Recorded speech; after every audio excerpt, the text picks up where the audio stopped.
A viral video coming out of Woodson Terrace, Missouri, a suburb of St. Louis, shows a man being bitten by a police K-9 several times while under arrest. The incident occurred last Monday on September 20th, shortly after 7 in the morning. According to the Woodson Terrace Police Department, police were called to a business where a man was reportedly trespassing and refused to leave. Police say when officers arrived, the man considered himself a sovereign citizen, threatened to kill the officers, and refused to comply with commands. When officers noticed the man appeared on drugs, they placed him under arrest.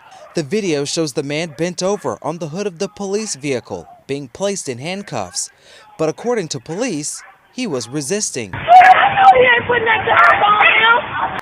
Then the K-9 was unleashed and bit his foot, then his leg. In a press statement, police say an ambulance responded, but the subject refused medical attention and he was transported to the Woodson Terrace Police Department. But in the video, there is no sign of an ambulance at all. Instead, the man is seen being placed in the back of a police car and taken away. The statement goes on to say the subject began complaining about his injuries, so the ambulance responded and transported the subject to the hospital.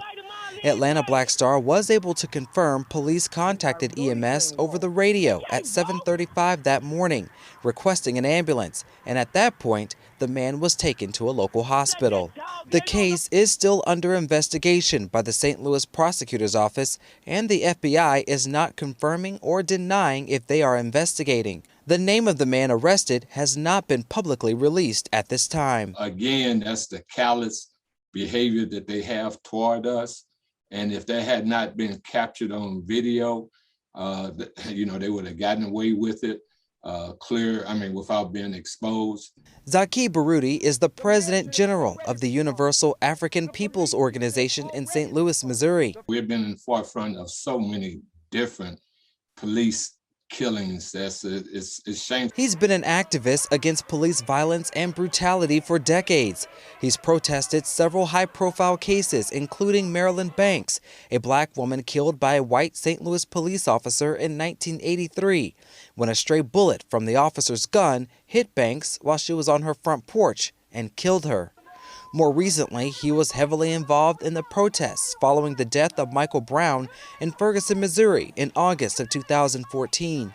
He too was killed by a white officer, which ignited nationwide protests. In the days following the violent arrest last week, Baruti led a protest calling for the 3 officers involved to be fired. When they released their K-9 dogs upon this person, even though he was in custody, it was reminiscent of the days where these K-9 dogs were released upon our people during the civil rights era as we sought justice throughout America. Anyone with sound mind, with a dog lunging at them, would react. If Wesley Bell and the rest of you politicians, the police captain, the police chief, if y'all don't do y'all job, trust and believe, your job will be done. As for the officials tasked with investigating this arrest, Atlanta Black Star made several attempts to reach the St. Louis County prosecuting attorney and the Woodson Terrace Police Department for comment, but neither has responded at the time of this report. Baruti intends to keep the pressure on local officials and police.